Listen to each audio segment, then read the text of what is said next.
Violence on college campuses. You know, it runs the gamut from mass shootings to rape, harassment, and stalking. Coming up on Kentucky Outlook, we're going to meet an educator, author, activist who's on a quest to create a more just world, one without violence. Dr. Stephanie Gilmore believes community building and student activism can make a difference on college and university campuses across the U.S. We're going to talk with her when Kentucky Outlook comes your way next. Stay with us.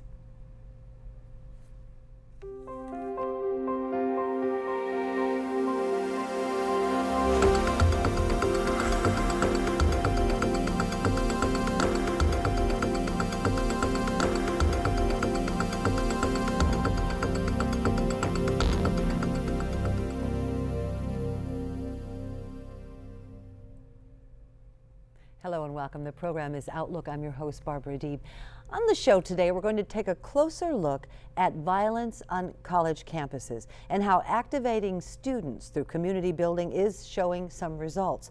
Our guest on the program today is Stephanie Gilmore, and if we spent the time going through your bio, we would waste the whole half hour, but you hold a PhD in comparative women's history. You've written 2 books on the subject of feminist activism in the 70s. You're editor of the academic journal Feminist Studies, editor of the Committee on LGBT Historians newsletter, and after nearly a decade in academia, you decided you were going to give it up and you were going to hit the road, and you left to pursue your activist passion and help end sexual violence on college campuses.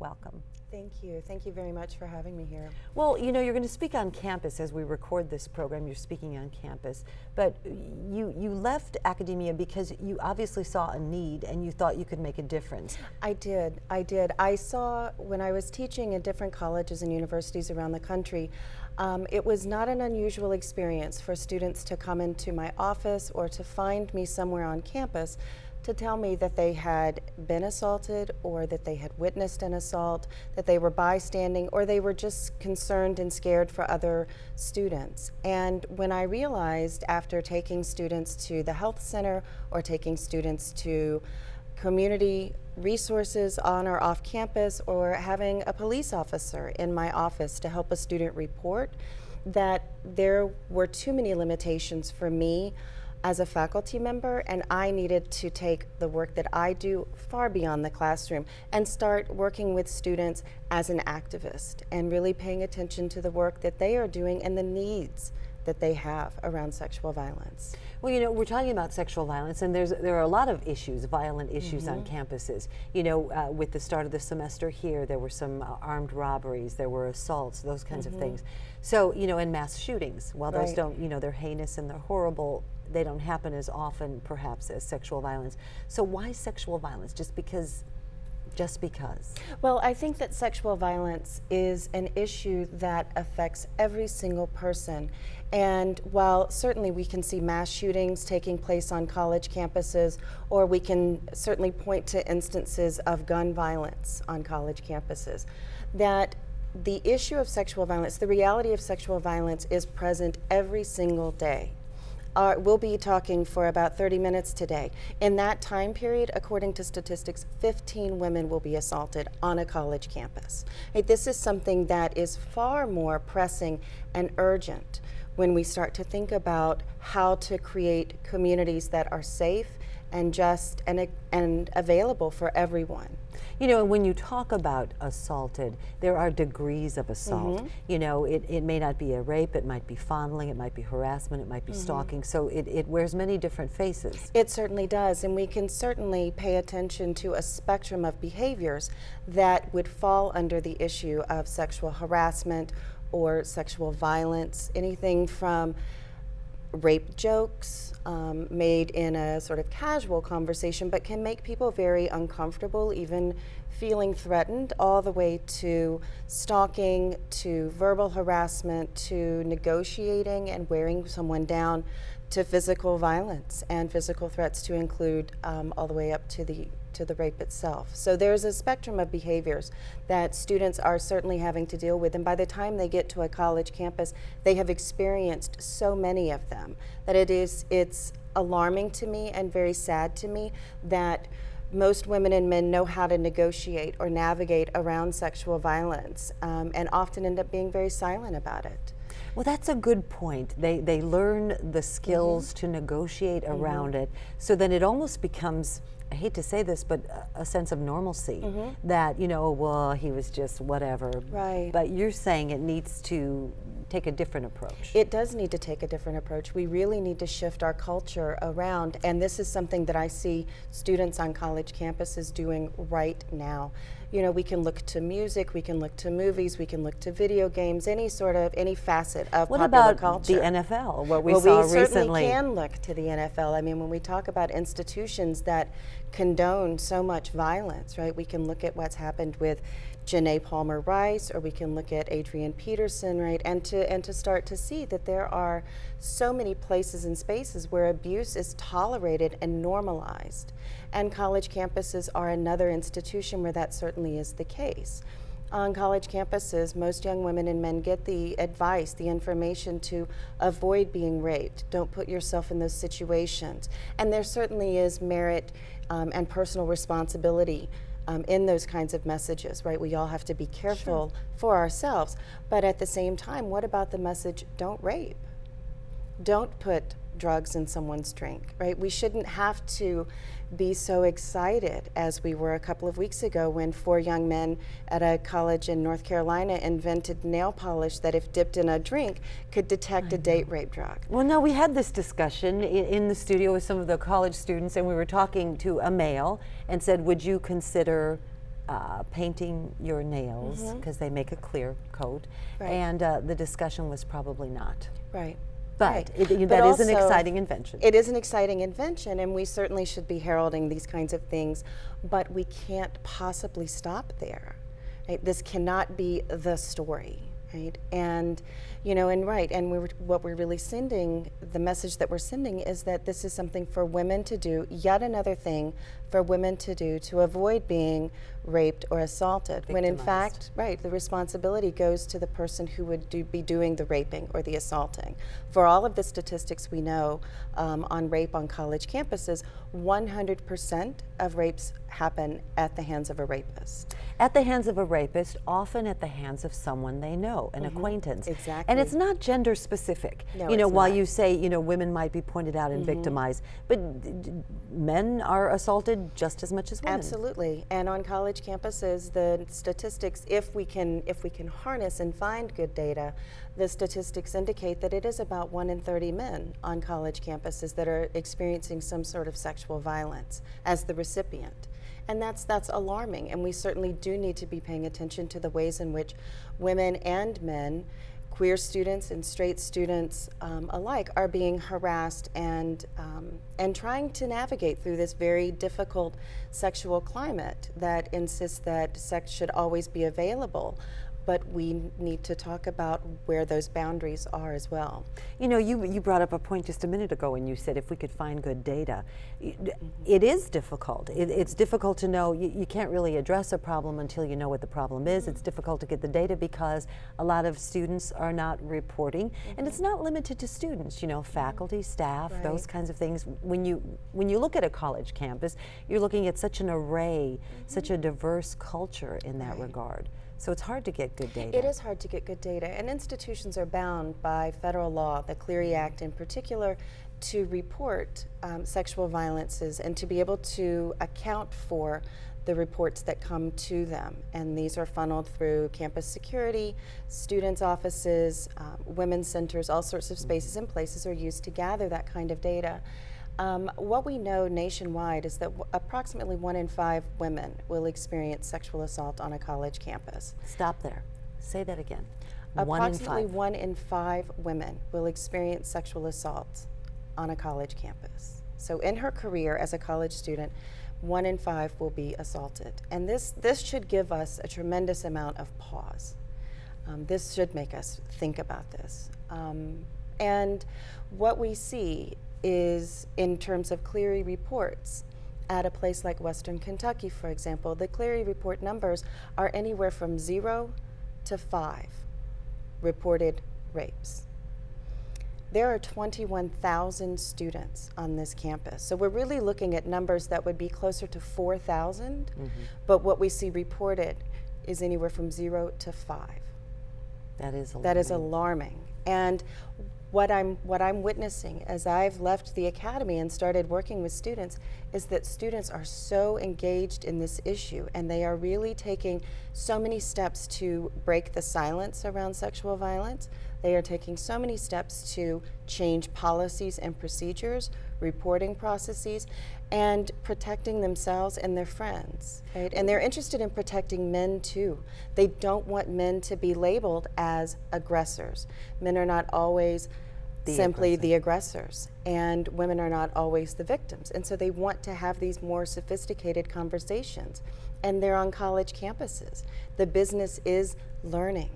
The business is learning. But you know, are you hearing sounds and signs of what happened in the 60s and 70s? It's called activism. It's called grassroots activism. Absolutely. So, you know, that again, we can attribute, you know, in the 60s and 70s, it was very active. College campuses, you know, students took up arms, took up voices, and let their voices be heard. So then we had a lull of sorts, and now we're back to this place. Why? We are back to this place, and I think that part of it is that as younger people are coming up and really starting to get some sense of histories, that they are facing so many of the same issues that you and I would have faced when we were in high school and college, that our parents were facing, and these issues haven't gone away. Right? It was the feminist activists in the 60s and 70s who gave us the language of rape and domestic violence and violence against women, and to think about what this means and to understand that women's bodies are not simply property, right, and something that is just simply sexually available.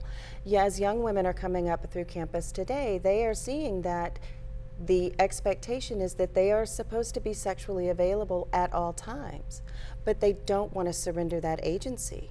And they are aware that people fought far too hard to make it possible for them to be on a college campus, to have equal access to education. Title IX is a product of that 70s activism.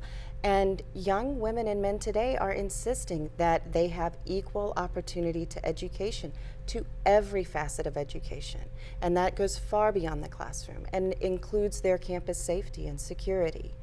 And it has been a grassroots movement. This is something that students have been doing on campuses all around the country.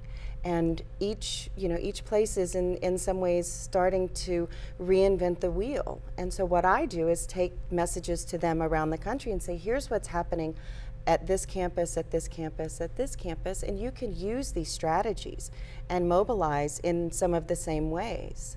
Speaking of mobilization, yes, you know, we live in an amazing time. You know, this is the digital age. We can get that information out there. And before we got started with the interview, we were talking about how on college campuses and everywhere, you might see a student who seems extremely detached from reality because they're hooked to something and paying attention to something else.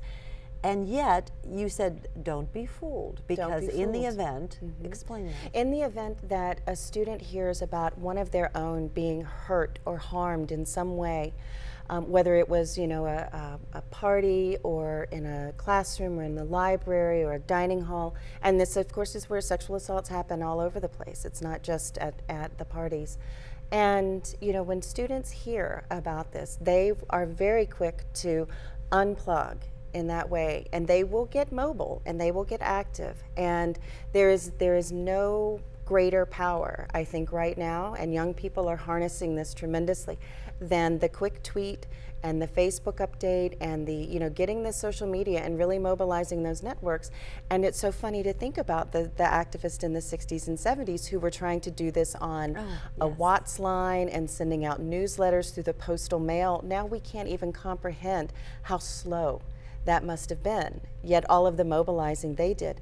Young people today can just pop right on and in real time communicate with one another and create some change, and they're doing it. Double-edged sword, though, because that can have a different effect in that maybe some of their information isn't correct and it gets exploited and distorted in the translation. So that's a problem as well. It is a problem, but I think that the issue of clarity in terms of getting that message out, that something has happened and we need to do something about it, which is a very familiar refrain, right, to most of us.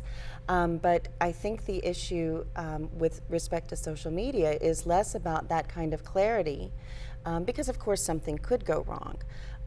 But what I see with social media is the way that people are using it to become another site for harassing typically women and gay students. Calling them on it. Calling them on the it, but also aggressor on it. putting photographs up. Look at what happened in Steubenville, for example, putting photographs up of people without their consent and sending this around, and it is becoming another site whereby people who are aggressive and seeking to attack someone will use that space to do so. Very, very important. And while we're talking about social media, don't forget to check us out on Facebook and, of course, at our website. And you can find archived editions of previous Outlook programs there as well. But, you know, a great opportunity, as you say, to harness this and really get the word out there. And so that's what you see happening. That is what I see happening. I see young people mobilizing on college campuses, and they are really using all sorts of strategies and networks available to them to do so. And so I can go to college campuses and see flyers around campus or sidewalk chalking, something that looks, again, sort of old school and familiar in some ways. But then they're also updating their Facebook pages. They're really mobilizing in these ways, creating their own hashtags and getting the word out and getting people to follow and trend. And these become spaces where we break that silence, where people are saying, I don't want to keep this to myself anymore. Something wrong has happened to me. Something bad is happening to us. We need to do something about it. Breaking the silence, that's really, really important, isn't it? Yeah. And especially, and you know, we want to point out that it's not just limited to women as victims. Women can be aggressors and that kind of thing as well. Absolutely. And it is something when I go to different places and when I'm gathering information, to hear the number of people who don't report, right? But I do try to hear from them nonetheless and hear their stories. And to hear how many men, how many lesbian or gay students, how many students of color, undocumented students who are experiencing this and for a whole host of structural reasons are not able to report. If an undocumented student, for example, were to come forward and say this happened, that person's ability to stay in the country could be in jeopardy. And so, you know, and the same thing with queer students. When lesbian or gay students are experiencing harassment, there is an awareness that they already will not be believed because they are somehow deviant, when in fact the deviance is, of course, in the rape, right, and in the assault. You know, so there are a lot of obstacles that I think students have to endure in order to think about talking and reporting. But breaking that silence, they're certainly willing to do so. They have Take Back the Night marches on campuses around the country. And it's so exciting to see that kind of continuous thread from the 70s to today. You know, this is something that women in the 70s did, to take back the night. Well, they're taking back the night, and then they're taking back the day. They're having speak outs, they are having demonstrations. At some college campuses, at a college campus in Pennsylvania, students sat in the administration building for 4 days to protest. They sat in. 60s. They didn't go to classes. They sat in the president's office, in the dean's offices, to say that we want a new policy, a better policy that protects all of us. That's exciting. That's exciting. Material, you know, and right as you there. go around these college campuses across the United States, these words, activism, feminism, what kind of reaction do you get? Are people thinking, that's from the 60s, why is she still using that term? Yeah, sometimes it's interesting because I do hear a lot of, well, I'm not a feminist, but it's like it's a dirty word. It does seem like a dirty word. And so what is so important to me in the type of work that I'm interested in doing is to listen beyond that. Okay, you're not a feminist, but what is it that you want to tell me? And what is it that you are then? Right. Well, and if I can show you that what you're talking about actually is a feminist issue, then perhaps we can pivot that center around so that feminism isn't the bad word. What's the bad word is rape, sexual violence. These are the bad words, right? Yeah, but feminism how do you is get a good past lens. that? It's a good lens, but I mean, and why the need for labels? Why do you have to be a feminist saying Oh, you don't this? have to be a feminist. Right. I am a feminist, but I don't think anybody has to be a feminist in order to understand that sexual violence affects every single one of us, and that it is a major problem right now, and we're really seeing that rise to the surface because of our student activists. Whether they identify as activists or not, that's going to be up to them, but to see them doing the work of activism and to present and reflect that back to them as something so incredibly powerful and empowering, right? That's what I'm interested in. I don't care if you call it feminist or not. I would love it if you did, but if you don't, that's okay, because I really am more excited and interested in the work that's being done. Do you see a demographic or a geographic sort of slant to activism and to feminism as you travel the country? In other words, you know, are they more willing, say, in certain parts of the country to speak out, to hold a sit-in, you know, more so than they might be in a different geographic location? That's a good question, because historically we think about feminism as something really happening in the big cities like New York and Boston, Chicago, and that certainly is where it really, you know, took off, and we get a lot of rich and diverse histories of feminisms in these different cities.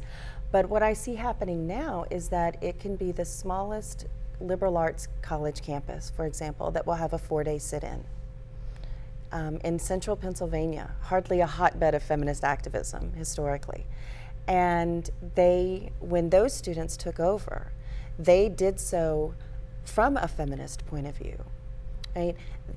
I see students in the South, across the Southeast, who are really excited and energized to engage in some sort of activism, whatever they're calling it, because they recognize that this is so important and that they really need to be paying attention and to create change.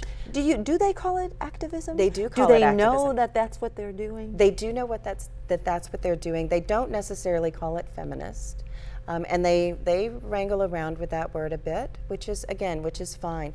But many of them do call it activism. They may not identify themselves as activists in, for example, the ways that I do, but they certainly do see what they're doing as activism, to create change, to change policies and procedures, to change a campus climate. This is not easy work, and so it's not easy work. It's community building, and the word grassroots, that has a nice sort of agrarian slant to it, so that someone might be able to take something from nothing, from the roots, and really make it happen. That's probably got to be popular. It is, and that's exactly what they're doing. You know, so whether it's the student at Columbia who is walking around with her mattress every day, as a demonstration that she was in fact raped at Columbia on her own dorm bed. She's carrying this mattress around campus every single day, right? You know, so whether it's that kind of approach, or whether it's the students sitting in, or whether it's students meeting with faculty committees and administrations to create changes in policies, student orientation and what they're doing around student orientation to have a conversation that is much broader than don't get raped. And you know, that students are doing this, they're paying attention to what's happening around the country, and they're moving and shaking that ground beneath their own feet, and we can really start to see, if we're wise and paying attention, this is the activist feminist movement of the 21st century. And they are really making changes up and up and up across the country in their own communities and states, but also even at the federal level. President Obama just announced this past week a new initiative to address sexual violence on college campuses, really aimed to men.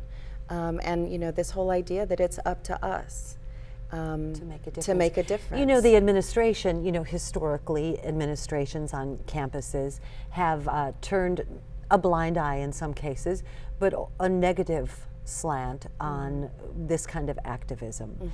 Is that changing? Are administrators more willing to pay attention, to take a look, to follow up? I think that as students are pushing and pressing, administrations are forced, in a sense, to have to pay attention to what it is that students are saying. And I see that in some places, administrations certainly are taking a step back and really thinking about their policies and their procedures, whether or not issues are reported on campus or off campus or both, and how they will be handled. That certainly is happening. There are other administrations that are very reluctant to take this on. It seems to be a blight to the university if there are students protesting.